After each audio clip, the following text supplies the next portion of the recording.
Hello, my name is Horrorama, and today I will be retelling a part of a quite lengthy Skinwalker encounter that was posted by Reddit user Avi Throwaway.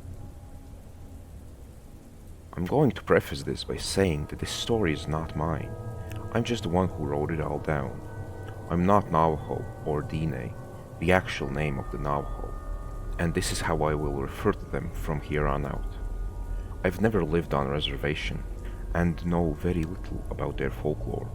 I was actually a skeptic in all things paranormal for a really long time, until something happened to me a few years ago that made a believer out of me.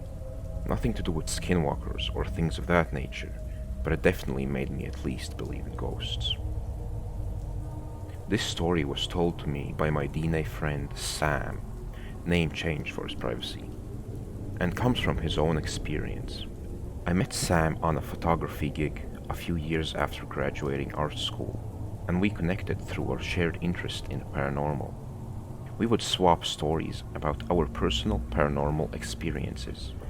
Well, I only have one experience, so it wasn't nearly as reciprocal. And what I'm about to tell you is probably the most memorable of his. All names have been changed at Sam's request for privacy, and I'm using an alternate account. Sam also gave me permission to write this and fully cooperated with me as I put this together. According to him, he's too lazy and I have too much time on my hands, so he was cool with me putting this together. Sam is full-blooded DNA. His mother and father grew up in Nation near New Mexico. They had Sam out of wedlock at a very young age and broke up a few years after he was born. His mother moved to Illinois with his now stepfather, who is white and Catholic. Sam grew up in a Chicago suburb and lived there most of his childhood and teenage years. He would visit his dad for a couple weeks and a few times a year, but never really spent a prolonged amount of time out on the reservation.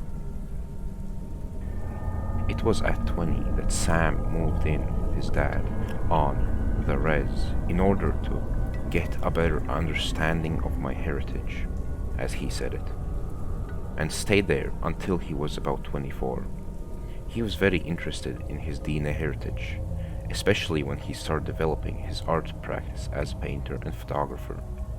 As he spent more and more time on the reservation, he grew a deep interest in DNA superstition, I guess as a way to connect to his culture that he felt he didn't do enough to be a part of in his childhood and teenage years, since he essentially assimilated into Midwestern, suburban, white culture due to his mother and stepdad.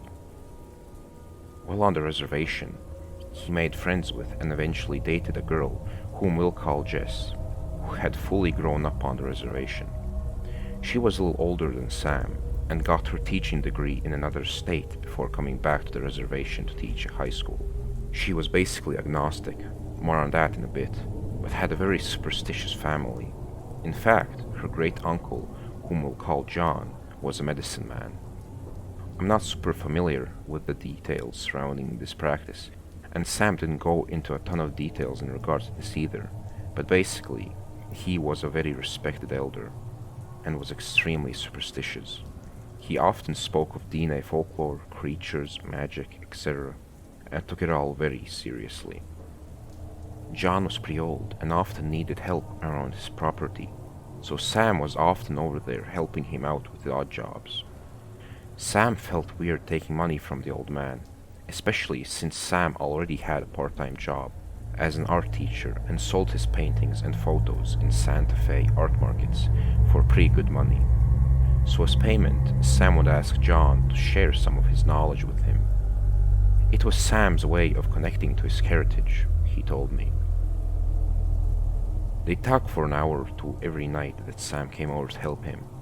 Sam would basically grill him on every random DNA-related thing under the sun and would generally get nearful about it. Except when it came to one specific topic, the Yinarlushi. Sam, having spent most of his childhood with his mom and stepdad off the reservation, didn't have the same outlook on skinwalkers that the other DNA did. The whole "don't speak of them" thing wasn't something he subscribed to, mainly because Sam grew up in the Chicago area where no skinwalkers would be around anyway, and B, he was raised Catholic and didn't believe in DNA superstitions. He was pretty interested in this part of DNA lore because of how common skinwalkers were in creepypasta, so naturally his interest in them disturbed John, and he generally shut down any discussion of them. When he brought this up to Jess, she got visibly upset and asked him to never speak of them to her or her great-uncle ever again. This was weird to Sam, since Jess wasn't superstitious, or even religious for that matter. He thought his agnostic girlfriend wouldn't be so weird about these things. She explained to Sam that despite her general agnosticism, that was one thing she knew was real, because she and other members of her family had experiences. She told him a very similar story to the types you'll see posted online. Late at night on the reservation, driving home, and seeing what you think is a coyote or sheep following you at an alarming speed, only to upon closer inspection see what appears to be a human underneath animal skin, or a half-man, half-coyote kind of creature. This happened to Jess when she was a little girl, while being driven home by her father. Great-Uncle John came and performed some sort of protection cleansing ritual they thought protected them, at least for a few years. It wasn't until Jess moved back after getting her degree that she encountered one again, running along the rooftops of some homes and buildings in town. She thought somehow someone's dog got up on the roof, but it would then get on two legs and jump to the next building. After landing, it would perch up there, sitting cross-legged, staring her down with yellow eyes. She sped home so fast she got pulled over by the tribal police. When she explained what she saw and why she was speeding, the officer shushed her, tore up the ticket he was writing, and told her to get her ass home. Uncle John came by again and performed the ritual. Jess said that according to John, though the creature wasn't after her and was caught in the act of stalking someone else, that made it set its eyes upon her. So she was to be extra cautious and, her words, shut the fuck up about them forever. She only told Sam all of this to keep things off her and her family, but when you know it, that just made him more interested. And who could blame him, really? It seems as though Sam kind of whittled down John's resolve on the issue, because eventually the old man budged a little bit.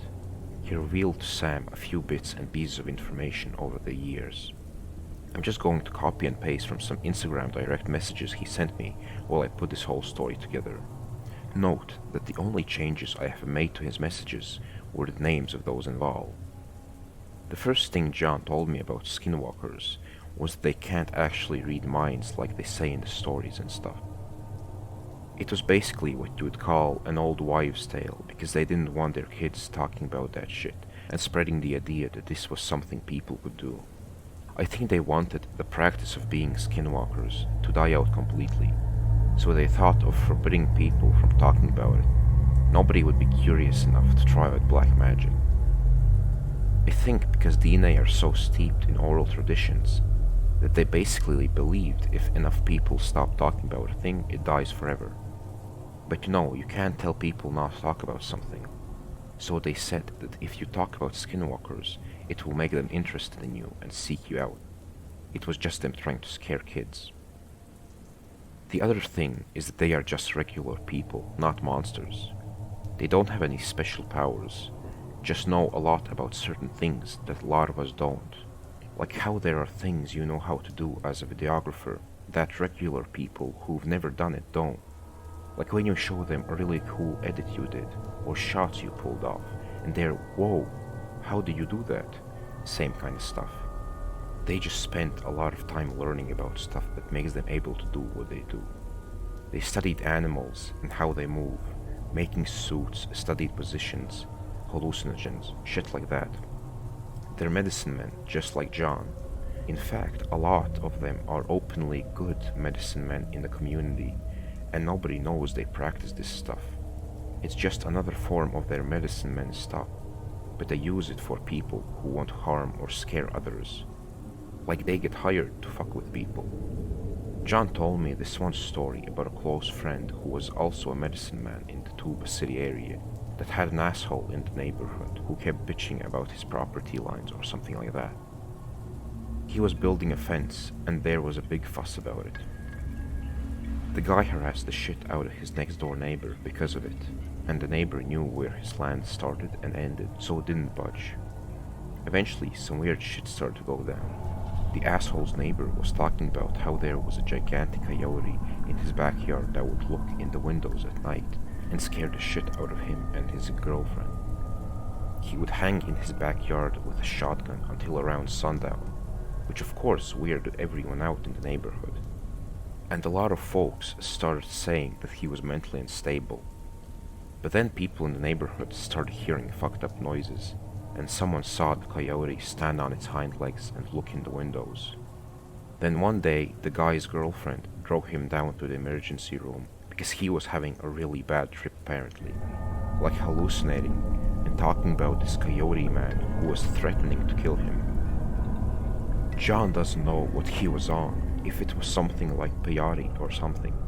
He came down a few hours later and a lot of people in town laughed it off, but John's friend and a few other people in the neighborhood, like I assumed the ones who actually saw the coyote man, knew that it was probably a skinwalker fucking with him. John said that skinwalkers know a lot of hallucinogens, how to get the results they want from them, how to administer them to their victims without them knowing. Like they know so much about the compounds and shit that they know exactly how it will affect you and how to fuck with you when you're on them. So John's friend came by to bless the place and performed a ritual, and the weird shit stopped. Because skinwalkers are medicine men themselves, they also believe in the power of the ritual that are used against them. That's how I would say these things work. Nothing super magical or paranormal about it. They just have strong beliefs and know not to fuck with certain shit.